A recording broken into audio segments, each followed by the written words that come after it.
I found out my wife was cheating on me, but I was cheating too. The real shock? I was playing both sides, and it was all a setup. I never expected to find out my wife's biggest secret through our housekeeper. But I guess life has a way of throwing curveballs at you when you least expect it. It all started on a regular Tuesday evening. My wife Emily and I had just finished dinner when she got a call and stepped into the other room. That wasn't unusual. She worked in real estate and was always glued to her phone. What was unusual was how our housekeeper, Maria, hesitated before clearing the table. She had been working for us for about 2 years, an older woman from Guatemala, quiet but observant. I always liked her, even though Emily complained she was too nosy.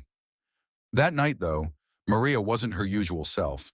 She kept glancing at me like she wanted to say something, but couldn't. Finally, as she wiped the counter, she muttered in Spanish, Pobrecito, él no sabe nada. Poor thing. He doesn't know anything. I looked up. What was that? Her face turned pale. Oh, nothing, sir. Just talking to myself. But something in her voice made my stomach drop. I decided to brush it off, but later that night, when Emily was asleep, I couldn't shake the feeling that Maria knew something I didn't. The next morning, I left for work as usual, but an hour later, I found myself driving back home. I told myself I had left my laptop charger. An excuse, really. The truth?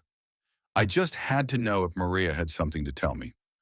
When I pulled into the driveway, I saw Maria outside taking out the trash. She looked startled to see me. Senor James? She asked, clutching the garbage bag. I forced a smile. Hey, Maria, I forgot something inside. She hesitated, glancing toward the house. Your wife is home, she said quickly. That surprised me. Emily had said she'd be out all day for meetings. I walked inside quietly, my heart pounding. The house was silent except for the faint sound of running water. The shower. I moved toward our bedroom, the door slightly ajar. And that's when I heard it. A low laugh. A man's voice. I froze. Maria had been right. But what I didn't know was that this was only the beginning. I stood there, my feet frozen to the hardwood floor, my brain scrambling to process what I was hearing. A man's voice. In my house. In my shower. My first instinct was to barge in, but something held me back. A deep, ugly part of me wanted to know more before I confronted Emily. I wanted to hear what they were saying, to confirm the worst before I let anger take over. I took a slow step closer. The water was still running, but now I could hear them more clearly. Shh, you're going to get me in trouble, Emily whispered. The man chuckled. Relax, he's at work. You worry too much. I felt sick. I should have stormed in. I should have kicked the door down and demanded answers. But I didn't. Instead, I turned around and walked out of the house, as quietly as I had come in. Maria was still standing outside, her eyes full of something I couldn't quite place. Pity, maybe. Senor James, she started. I shook my head. Not now, I muttered and got in my car. I drove aimlessly for hours, my mind replaying everything.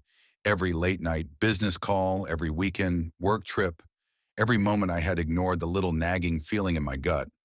It all made sense now. By the time I got back home, it was past 10 p.m. The house was dark. Emily was in bed, scrolling on her phone like nothing had happened. Hey, babe, she said without looking up. Long day? I stared at her, at the woman I thought I knew. My wife, my partner, the person who, just hours ago, had been in our shower with another man. I forced my voice to stay steady. Yeah, really long. She hummed, still focused on her phone. Maria quit today, by the way. Just up and left. No notice. My stomach tightened. What? Why? Emily shrugged.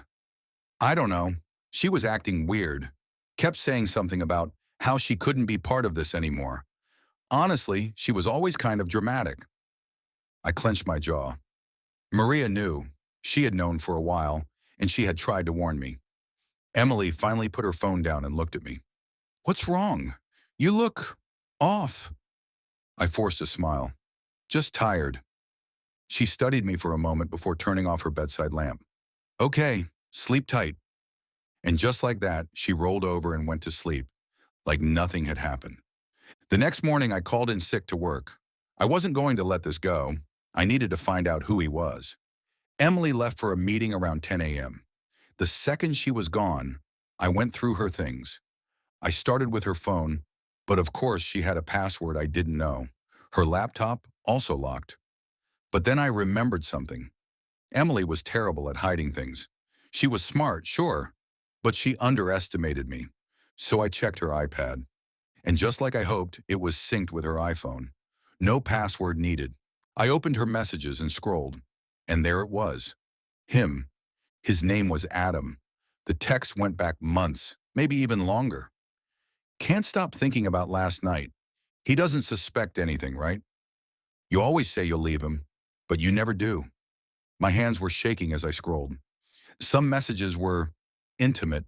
Others were worse. He's so clueless, babe. You could tell him you're working a night shift at NASA and he'd believe you. Ugh, I know. But he's a good husband. Just boring. Boring. That word hit me harder than anything else. She wasn't just cheating. She was laughing at me. I spent the whole day thinking. I didn't want a screaming match. I didn't want to beg for explanations. I wanted control. So I waited. That evening I made dinner, steak, her favorite. I poured us wine, smiled at her, listened to her talk about her busy day. I let her believe I was still clueless. And then, halfway through dinner, I set my fork down. I know. She blinked. Know what? I tilted my head, studying her like she was a stranger. About Adam. Her face went pale. For the first time, I saw something I had never seen before. Fear. She opened her mouth, but no words came out. I leaned back in my chair, watching her scramble for a lie, an excuse, anything to save herself. But I wasn't done yet, because there was one thing I hadn't told her, and when she found out, it was going to change everything. I sat there, letting the silence stretch between us. Emily was still staring at me, frozen, her glass of wine trembling in her hand.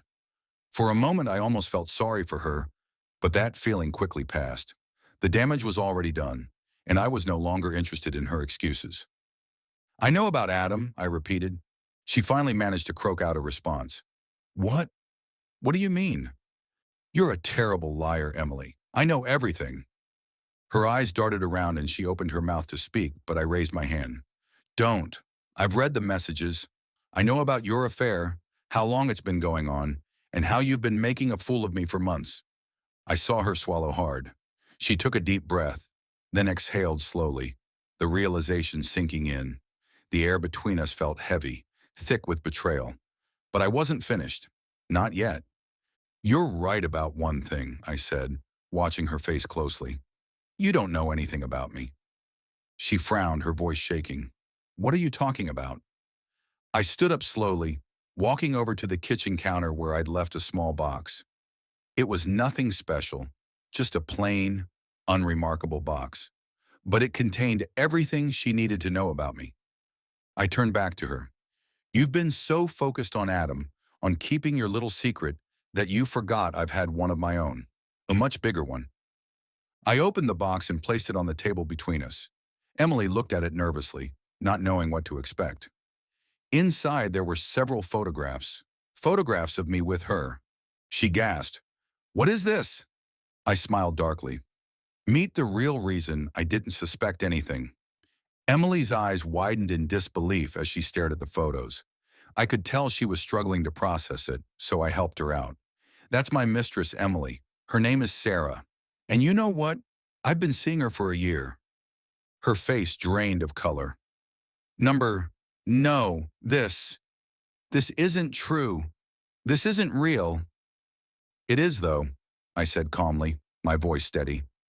And I didn't care to hide it from you, because I knew you were too busy with your own little affair to notice. But now, I think it's time you see the truth. I handed her a second photograph, one that took the air from her lungs. It was a photo of Sarah with Adam. Her face twisted in confusion. What? How? Let's just say, I said, leaning in closer, Sarah and Adam have a history. They've known each other for years, so when I told Sarah I wanted to get back at you, she jumped at the opportunity. I watched the realization hit her like a ton of bricks.